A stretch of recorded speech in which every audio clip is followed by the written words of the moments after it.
If you're a first gen Latino like myself, you probably grew up hearing work hard and save your money. But nobody really taught us how to build wealth. And I'm here to change that.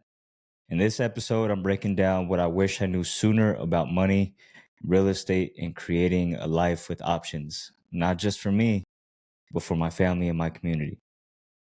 Growing up Latino, I was first in my family to go to college, no financial education. I had to figure it out on my own.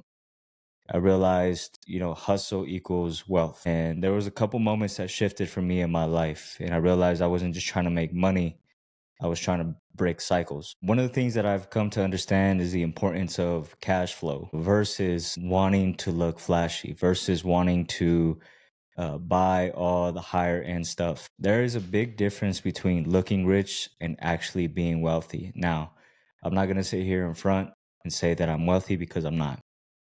Becoming wealthy is something that I want to strive for, something that I will achieve, something that I'm working towards, but I'm not there yet. However, being that I've realized that, to become wealthy sometimes, or typically from what I've gathered, you want to bypass trying to keep up with the Joneses. You want to skip trying to look rich, trying to impress people, and trying to live beyond your means. And to be able to do that, I find it important to become aware of what's coming in versus what's coming out. And that's cash flow, right? How much money is coming in compared to how much money is going out and understanding your budget. I didn't start budgeting until like my mid 20s. And it's something that I wish I would have started doing a lot sooner in my life. Because as we all know, women lie, men lie, but numbers never lie. So when it comes to finances, when it comes to your weight, when it comes to anything that you want to improve in your life, I truly believe that if you want to improve it, you have to look at the numbers. You have to track the metrics because the numbers don't lie. And so, how do you sustain a healthy life? How do you put yourself in a position to invest, to travel, to have the experiences that you want? Well, I've learned that by tracking cash flow and budgeting and adding multiple streams of income will help you have positive cash flow.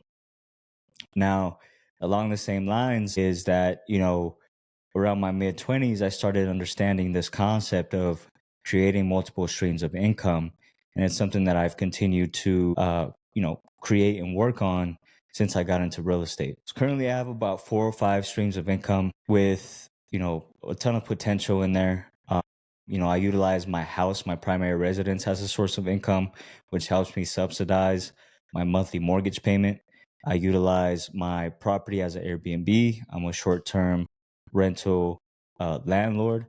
And that's how I generate to be able to help pay for electricity and water and also a part of my mortgage. And I think that that's where the freedom lies, right? I think wealth, comes from equity, building equity over time, and freedom, especially short term freedom, comes from having positive cash flow and recurring income, whether that's through multiple streams of income or you investing your money and your money working for you. Because, one of the other things that I learned is money in a savings account, money under the mattress really does me no good because that money is not working for me. That money is losing value every single year due to inflation. And so, one of the things that I've done is put my money into retirement accounts and invested in index funds and a little bit of crypto. And, you also have to understand the risks behind these asset classes and how you're investing your money. Which, disclaimer, I'm not a financial advisor. This is simply my 2 cents about what I've learned throughout my journey. The other concept that's super, super important that, us within our community sometimes is highly frowned upon is credit. A lot of people that create their wealth use it using credit and using loans. This is considered also known as leverage. And these are tools. These are tools that the wealthy use. These are tools that people use, and they're not traps. However, within our community, people are terrified of loans. People are terrified of interest. One of the biggest things that I think is holding people back right now in the Hispanic and Latino community is the interest rate and where it's at right now. You know, that's one of the first questions that any Hispanic or Latino client asks me, like, where's the interest rate? Where's the interest rate? Because they view paying interest on their money as a bad thing. And honestly, it is not a helpful thing to do if you're going to stay in a property for 30 years and pay your mortgage and pay your interest every month on that loan for 30 years. And I think that that's where the disconnect is within our community, is that people don't understand that you utilize a loan, which is leverage, or you should utilize a loan, which is leverage, to buy a property, have that property appreciate in value over time, and then use that equity to invest in other asset classes that are going to give you a higher return than whatever you're paying in interest and or what is happening with inflation in the economy. And so it's this lack of information overall, which I'm trying to bridge that gap, right? Part of my goal and part of what I'm doing is trying to bridge the gap of knowledge and understanding around finances and how you can use finances to create a better life for yourself and your family. Because I wasn't taught this, you weren't taught this, other people were clearly taught this, or maybe not. And maybe they just put in the work and opened up their understanding like I did. And now I'm trying to make it easier for you. Because for me, I know it's always something that I wanted to do, create wealth, you know, put myself in a better financial position. And I noticed that nobody was going to come and give me that information. Nobody was going to come and save me. I had to do it myself. I had to do the research. I had to read the books. I had to pay for the coaching. I've done all that and I'm going to continue to do that and take risk to be able to learn what I need to learn to be able to create wealth. So that is the whole goal of what it is that I'm doing. And yeah, guys, so, you know, credit and leverage are tools. They're not traps. You know, most of us grew up obviously scared of debt, but business credit, HELOCs, and smart leverage really can change your life. You know, so build your credit, borrow smart, invest right. Don't just borrow money to blow money, borrow money to make more money. So we were taught to fear debt, but wealth builders learn how to master it. And one of the other things that I've learned in my journey is that proximity is power.